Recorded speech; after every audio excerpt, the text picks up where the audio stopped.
One inch reach deficit. It's as close to equal as he's had for a long time. It is indeed, but at the same time, Tim, it's making that pay against this fella, Klitschko. He's just so skillful. It's very, very difficult to actually break that distance down. The referee, you've been talking about, we need a strong one here today. Tony Weeks, the man in charge, refereed 5 world title fights this year. He's been involved with some of the greatest names of the last 15-20 years. Pacquiao, De La Hoya, Mayweather, Cotto. He's taken charge, though, of just one previous heavyweight title fight. That was Klitschko against Hasim Rahman back in December of 2008.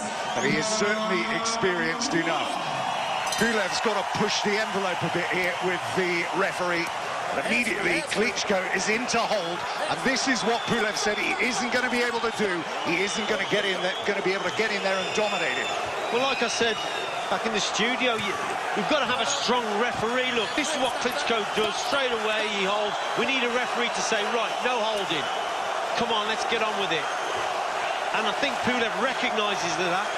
That's better. What a jab. A lovely jab there from Pulev, and a good right hand. Great start. Great start. If you look back to the 2 previous fights he had against the 2 giants, Ustinov and Dimitrenko, it wasn't a right hand that put either of those 2 down. It was his left hand that did it. And that just shows you how much he's got in terms of power in that left hand. Well, he's in against a taller opponent to what he's normally used to. Klitschko is here in Pulev. Pulev's 6'4", he's tall, got good range, got a good jab himself, and he's making it pay Tim early on. Oh! Pulev is down, and this could be it inside the first round. Left hook. Stunned, absolutely stunned. He is all over it. He is out on his feet here. He's smiling at the referee. Is he going to be able to survive this? The crowd are going berserk. He's over and done. That is it, surely. He isn't going to survive. He is all over the place. The referee's got to finish this. Got caught with the left hook, now he's counting to 8. He's looking to his eyes. He's happy, but he's vulnerable. He is vulnerable. He's looking to land the steel hammer of a right hand again. The eyes are burying him deep into Pulev. Is he going to do it again here? This is going to take something from him to recover from this. Klitschko's doing the wrong tactic here. He wants to find a bit more range. He's still not recovered, Pulev isn't, and Klitschko, what he should be doing, he should be trying to step him back, creating a little bit of space and trying to work that right hand, but it's the left hook that's done all the damage, not the right hand. It's been the left hook from Klitschko. This time it is Pulev that is digging in and holding on here. Well, his last 11 fights, he has outlanded his opposition by 1,525 punches to 443. It isn't about when Klitschko loses fights, he barely loses a round. This is going to take something sensational here. You can see there's still a bit of wobble in the legs of Pulev here. One more big shot and it's surely going to be over. Is he going to let him off the hook? He's only got 14 seconds to go here. It was a good start from Pulev. Started well with a straight, stiff jab, but as the round's gone on, Klitschko has started to get back into it. How did he ever survive that, Richie? Yeah, incredible. We were talking about Pulev landing a good shot, and the champion finds a way, a tremendous left hook that hit the target and put his man down. There's Jonathan Banks now giving the instructions to Klitschko.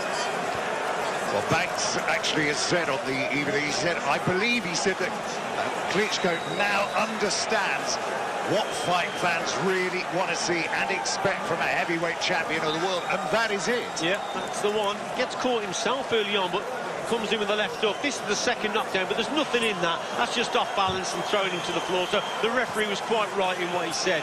But here, look, this is long-range work. Look at the right hand, just missing the target. But that's an example of what he's like at range. Very strong indeed, mid-long range. What a first round. Well, this isn't a staring contest. This is boxing, Banks went on to say. Fight fans want to see explosive knockouts, and if you can't get it, at least show them you're in there trying to get it. Expect to see him let his hands go with more regularity, and we've seen that inside the first round. He just doesn't look as if he's got the capability to stand up to anything sustained here, Pulev. But Tim, this is the first time in many, many fights when Klitschko has come up against someone who's got a very, very good jab. Now, what Pulev is doing here is tremendous with that left hand, because it's making Klitschko think. He hasn't been caught with a left hand, left jab like that in many a fight here. Say about the nights in Hamburg, he's had 7 career fights here. And they have tended to go long. That went 12 rounds. There's another right hand. And again, there's a slight look of bemusement there as it lands. You cannot afford to stay at range with Klitschko. He's holding his feet here a little bit, Pulev. He's looking for that left jab, you see, but at the same time, he keeps getting caught with the long, straight right hand. So he's got to try and avoid that. He's got to try and slip that shot.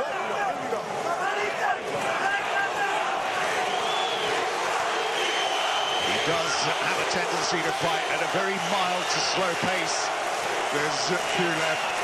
The number of punches he throws per round, as has been calculated over the recent fights against the likes of Dimitrenko, all very much under the heavyweight average, which is about 45 punches a round. He falls well below that, and he does have a tendency, as we have seen, to get hit by power shots from the opposition. Dimitrenko landed a fair few. Thompson landed 40% of his.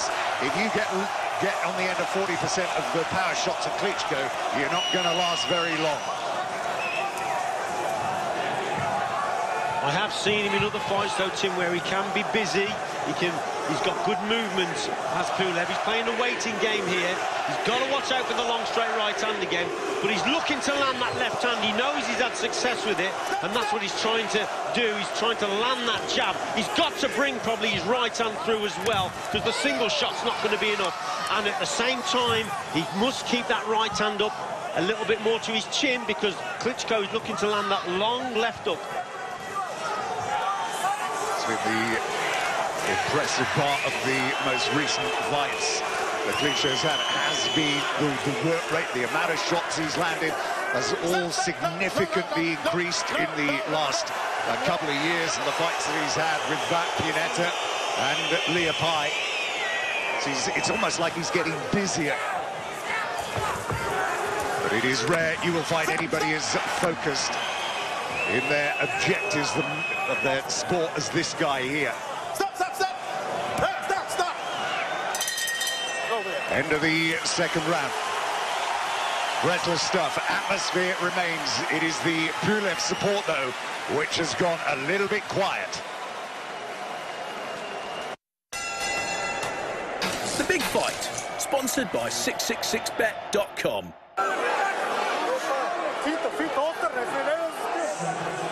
KUBRAT PULEV, who has his brother, the part of his quarter team, Turvel, who fights as an amateur, looking to fight in the Olympic Games.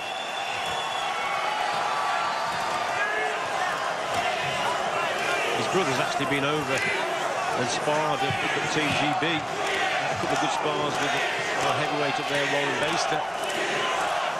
But he's handy himself, Pulev's brother, very good indeed.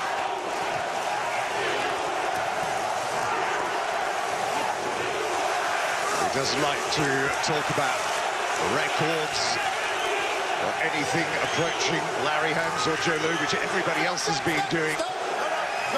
Is in the back of his mind, though, depending on whose interviews you read. Bernard Hopkins is a man that spurs him on. He wants to keep his health. He's got absolutely no plans of doing anything other than fighting on for another 3 to 4 years. That is his plan, Klitschko, unless the plan is changed for him. This has been an amazing recovery, this, hasn't it, by Pulev? Indeed, but it's quite clever tactics what Pulev's doing. He's sitting on the outside and waiting. What he's trying to do is draw Klitschko's lead, make him either fall short or he'll try and slip it. Then he comes back with his own jab. And what he's trying to do is get Klitschko to overreach. By overreaching, he may fall short, and that's when an opening can occur for Pulev. So he's playing a crafty game here, Pulev. The problem he's got is a long left hook from Klitschko and also the straight right hand. So he has to adjust his feet to probably miss those shots or a bit of head movement to slip them. But clever tactics on the outside. Most people would have expected him to try and get close up to Klitschko. Good to see the referee getting him very quick to break these clinches up as well. Oh, look at that right hand, and he's wobbling again. There you go. That's what I was talking about. When you're on the outside, you're waiting like that, gets caught with a thunderbolt of a shot. Well, they said he's trying to wow the American fans. So watch this. There's the left hook, and he's down. And Pulev, is he going to recover? He's up very quickly again here. The referee looking into his eyes. He says he's okay. He survived it in the first round. Can he do it again here? Klitschko showing what a formidable opponent he is. Not only has he got that straight right hand, right he's hand got the left pummeling him hook as again. well. There's the left hook. He's got him on the ropes. He's very near to a conclusion here, Pulev.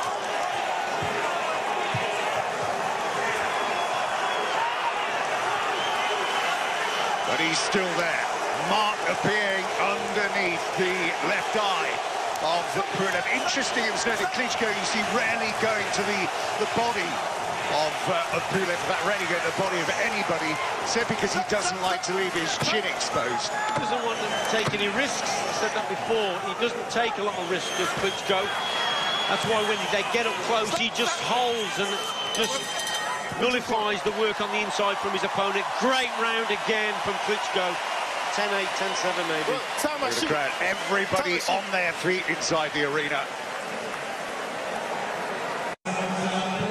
Richie, there was that great quote about Ernie Shavers when they said he could punch you in the neck and he could break your ankle. It can't be that much less here when he lands. It just shows you how dangerous Klitschko is. He has tremendous boxing skills with that long, straight right hand especially, but also in this contest, that long left hook.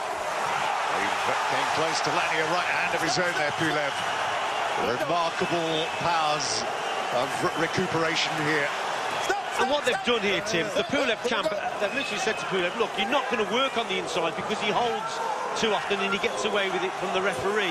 So you've got to stay at range, and he's trying to work his jab, and he's having a bit of success, Pulev.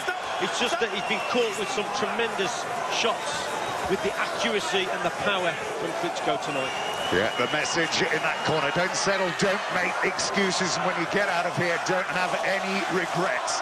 That is what got him up.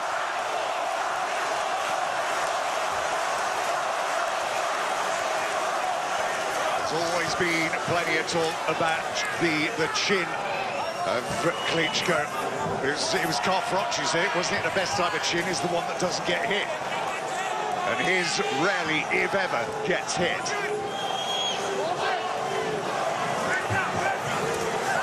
Leaning in, had to travel that right hand. Easy to get out of the way, Klitschko. Pulev was talking about the key to this fight, and he said it is footwork. And it was highlighted that Pulev often just tracks his opponent's footwork. Well, Pulev here, occasionally just falling short with his punches. He's got to move his feet a little bit quicker and closer into range, and then he'll start to connect with the right hand. He's thrown a couple of good 1-2s in this round. There again, look, but he just falls short. He's just fraction 2 or 3 inches off the distance. He needs to just get a little bit closer for that shot to connect.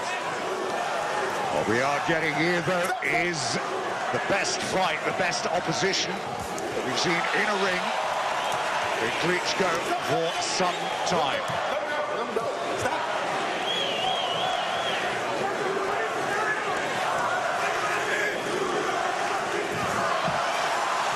Just managing to slip that big right hand again, but the left hook goes in. Is there a cut on the corner of that left eye of Pulev?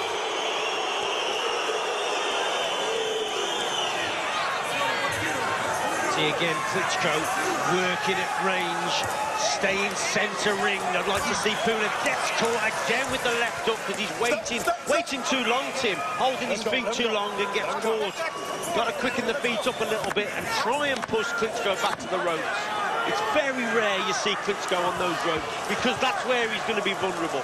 Yeah, if you look at the last guy that beat him, Lamont Brewster, He always says that he's surprised that nobody ever calls him up to ask what he did to actually beat Klitschko. He doesn't like being under pressure.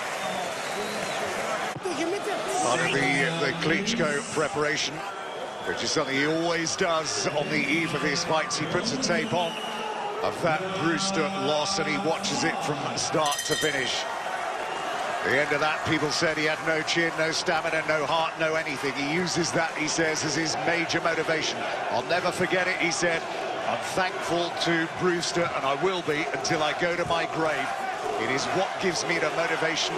It is all about payback, and he is making Pulev get payback.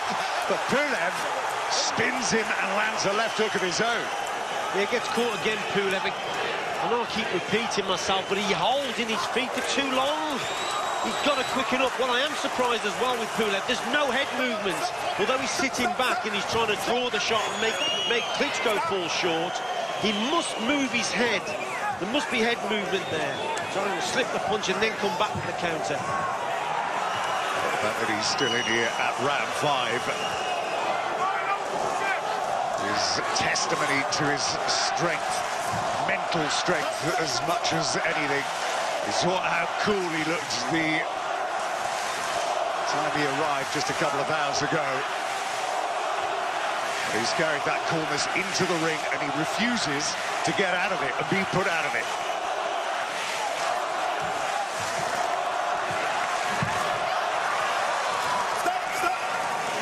It is strange, like you said, Richie, because what was part of the Pulev makeup, part of his strength, was the fact that he had good mobility and a reasonably good agility.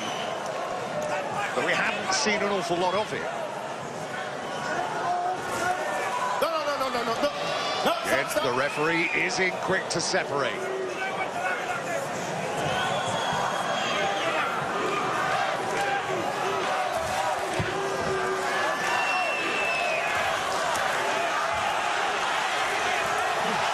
Just fell short with that right hand, and he spun a left hook up with it as well, and he isn't far away. Oh, look at that left hand again, and that is it. Surely Pulev is not going to get up from that. He is out for the count. What a left hook. He is over and done, and that is a stunning conclusion. Just when you thought that Pulev was on the brink maybe of catching him, it is lights out for Pulev. It's as if it fires him up a little bit. Pulev had a little bit of success there. Was just short again a few inches of that right hand, the 1-2 combination. And then Klitschko delivers a perfect peach of a left hook round the guard. And we talked about Pulev's right hand. It wasn't close to his chin. It's not protecting the chin. Round it came. What a punch that was. He probably won't throw a better left hook than that. Tremendous shot. What a message that is sent out. It's believed that he's signed a 3-fight deal with HBO. There's Steven and Deontay Wilder on the horizon. Of course, you got Chengaev in the arena here tonight. The camera hasn't picked him up.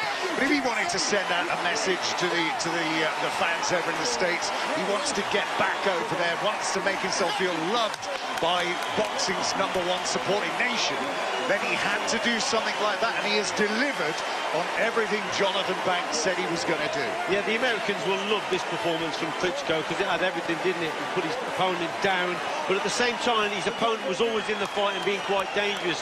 But we've seen from Klitschko, his precision and his timing was perfect tonight, and his power, sensational. The right hand, left hook especially. We always go on about Dr. Steelhammer with this right hand of his. Pulev there taking the applause from the crowd, but he was caught with one of the best left hooks you'll ever see. What a shot that was. Bang on the button, on the chin, down you go. Referee starts to count, but then thinks, that's it, this fella's not getting up, and that's the right decision. Sensational conclusion to what has been a dramatic night here in Hamburg. KUBRAT PULEV, the man they used to call the Big Messi on account of his skills and technique, has been belittled here tonight. And when you look at it, there's Shannon He's Briggs. still having a go, Shannon. He wants to get in there. He wants to have a go tonight, I think. You look back over, he gets a lot of criticism. As we know, Klitschko, 7 of the 17 defences he's had have been against unbeaten fighters. 10 of the 17 defences against fighters who had world championships going into the fight, all were world champions. He's never ducked anybody, he's taken anybody on. How can anybody reasonably or feasibly argue that he isn't one of the greatest that there has been? Well, unfortunately, Tim, there hasn't been the opponents in his division, like when Muhammad Ali before and Larry Holmes fought these guys, the Ken Nortons, the Joe Frazier's, the George Foremans. They made the division great, didn't they, back in those days?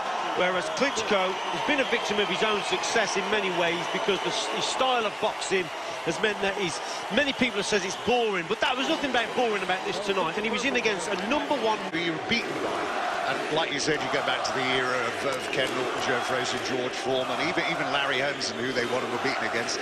And if you look down at the people who he was beaten by, Brewster Saunders, Ross Purity, they say, well, there you go. I mean, that says something about him as well. Well, Corey Sanders won a world title, didn't he? Yeah. So That's right, absolutely. Lamont Brewster, world champions. It's just that this fella, since his defeat in 2004 against Brewster, he's really tightened up. And the great late Emmanuel Stewart, he spoke about this in the studio, how he's tightened him up, he's cut out all his mistakes, he's maximised what he's got, his height and his reach, and he's a tremendous boxer in terms of his technical ability, and people don't really get that. This fella's not only got a lot of speed and a lot of power, but technically he's very good, an Olympic champion in 1996, remember. So yeah, he is the real deal. And I'm sure in the back of his mind he will be looking at that Joe Louis 25 defences, successful defences of, that's the record, isn't it? And that's what he'll probably want to achieve. Yeah, it is. 17th defence. He is drawing within touching distance of the Eastern assassin himself, Larry Holmes. It's ironic, isn't it, that you look at Larry Holmes and you look at Vladimir Klitschko, and two of them feel that they've never really been appreciated. Larry Holmes always felt that. And the same can be said of Klitschko here. But of course, he's got a few years yet to go. He said, I need 3.5 years to beat the record of Joe Louis. He said, I'm not obsessed with it. But if I stay healthy, then why not? And that's quite right. And he is aware of the record of the 25. He said it is almost impossible to reach that number. But yeah, he's on the road. He's not going to be going anywhere for years, is he? I think, Tim, as well, because he still has a strong desire to box, a strong desire to train. This is why people like Bernard Hopkins is still in the game at 49. He still wants to get up in the morning and run, still wants to spar, still wants to go through the training programmes. And Klitschko is exactly the same. He enjoys the sport immensely. And while he's got that passion and desire, he will keep going. Once that goes, then you're finished as a boxer, no matter who you are, but it still runs strong through his veins. This sort of sums up the man, doesn't it? After he lost against Lamont Brewster, he met him actually in a restaurant in LA, and his manager, this was Brewster's manager, gave him a business card, and on it, on Brewster's business card, was a picture of Brewster knocking him out, and he kept the card for years. He got him to sign it after he knocked him out in the previous, in the rematch, and he still keeps it in his gym bag to this very day. Here we go. Let's have a look at how it all concluded.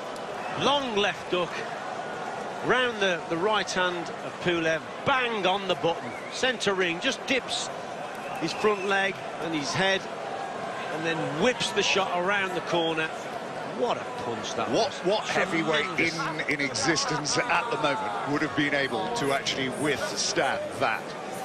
Well, Tim, I have to say Pulev, I thought, had a good chin. I mean, he got up, didn't he, at 2 minutes, 11 seconds of round number 5. The winner by knockout victory, and still heavyweight champion of the world, Dr. Steele.